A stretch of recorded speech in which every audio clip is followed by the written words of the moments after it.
Hello दोस्तों, दर्पण शिक्षा केंद्र में आप सभी का स्वागत है। जैसा कि आप लोग जानते हैं कि हम लोग KVS PRT का तैयारी कर रहे हैं। ठीक है, इसमें एक पार्ट आता है EVS का। सभी भी स्टूडेंट तो जानते ही हैं कि हमने सीटेट में EVS पढ़ा है और मैथ भी पढ़ा है 1 to 5 के लिए, और बहुत सारे उसमें से क्वेश्चन उसको सॉल्व किया एग्जाम में, और बहुत सारे स्टूडेंट को संतुष्टि भी प्राप्त हुई। कि देखिए इसमें क्या है, थोड़ा सा इसमें उससे थोड़ा सा हाई लेवल का पूछता है। हाई लेवल का कहने का अर्थ ये है कि NCERT और SCERT दोनों मिलाकर पूछता हुआ। ठीक है, ज्यादातर ये 90% NCERT से ही रहता है। KVS के PRT में क्वेश्चन उसको देखते हैं और ध्यान पूर्वक इस समझेंगे। पहला क्वेश्चन इसमें यह दिया गया है कि पर्यावरण प्रदूषण उड़ने वाली राख फ्लाइंग एश किससे उत्पन्न होता है। ये ध्यान में रखना है कि तो ये तेल शुद्ध से होता है, या उष्मा ऊर्जा संयंत्र से होता है, या पट्टीदार खनन से होता है, या उर्वरक खनन से होता है।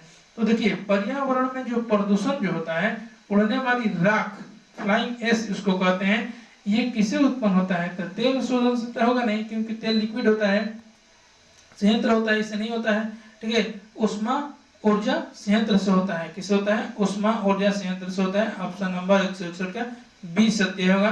ठीक है, बाकी सब ऑप्शन गलत है।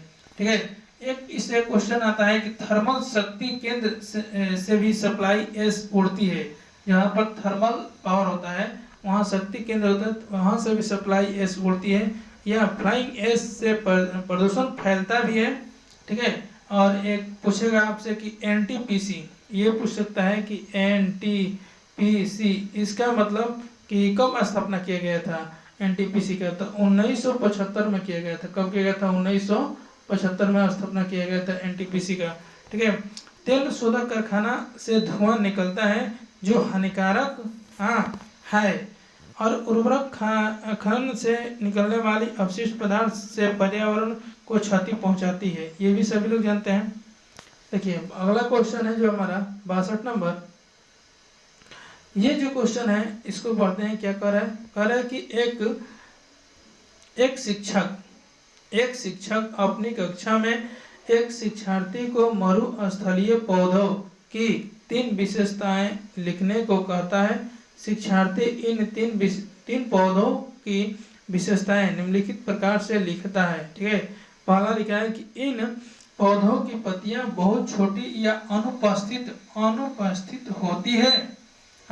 उसके बाद दूसरा लिखा है कि इनका तना जो होता है कठोर होता है। ये भी सही है, ये भी सत्य है। कहाँ की बात कर रहा है? तो मरुस्थल की बात कर रहा है। इनके पौधों पर कांटे पाए जाते हैं, ये भी सत्य है। देखिए ये सीटेट में भी पूछा हुआ था प्रश्न, शिक्षार्थी द्वारा लिखी गई विशेषता में सही क्या है।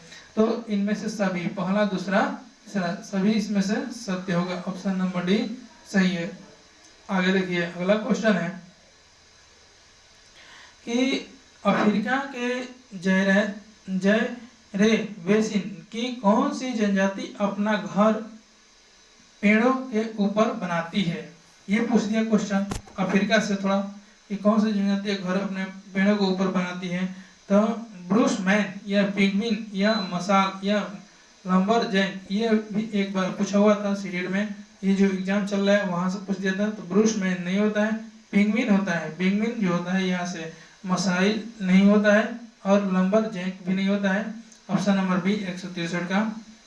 164 में जो क्वेश्चन है कि पश्चिमी राजस्थान के मरुस्थल प्रसार को रोकने व मृदा अपरदन को कम करने हेतु उपाय क्या है, इसके बारे में जानना है हमको। ठीक है, तो शुष्क खेती करके, या चराई पर प्रतिबंध लगाकर, या वनोरोपण करके, या फसल चक्र अपनाकर। देखिए शुष्क खेती करके नहीं कर सकते हैं, चराई पर प्रतिबंध लगाकर नहीं कर सकते हैं, और फसल चक्र अपनाकर भी नहीं कर सकते हैं। वनोरोपण करके हम लोग कर सकते हैं। ठीक है, मृदा अपरदन को रोक सकते हैं। ऑप्शन नंबर 64 का सी होगा। ठीक है, आगे चलते हैं।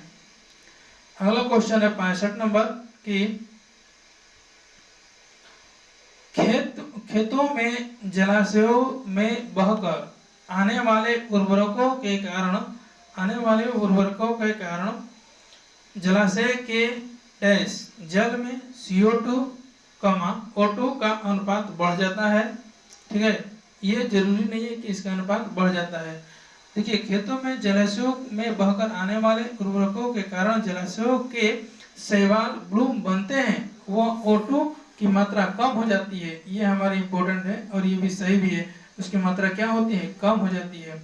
शैवाल नष्ट हो जाते हैं, शैवाल नष्ट हो जाते हैं। O2 की मात्रा कम होती है, शैवाल नष्ट नहीं होते। ये गलत है, ये भी गलत है। यानी ऑप्शन नंबर 165 का बी होगा। 166 देखते हैं। करें कि डैश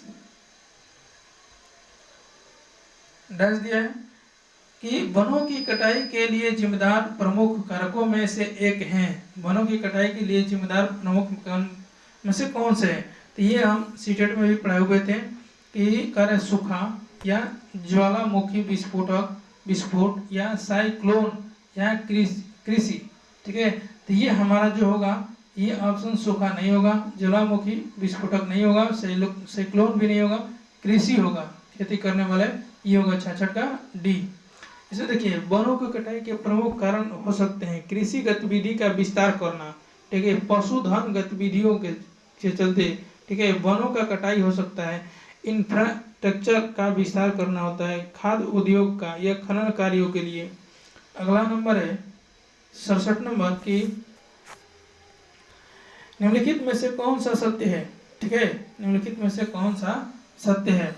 कह रहा है कि LSD एक रोगाणु नाशक है, ये गलत है। कह रहा है कि TNT एक कीटनाशक है, ये भी गलत है। RDX एक विषाणु नाशक है, ये भी गलत है। ये DDT कीटनाशक है, ये हमारा सत्य है।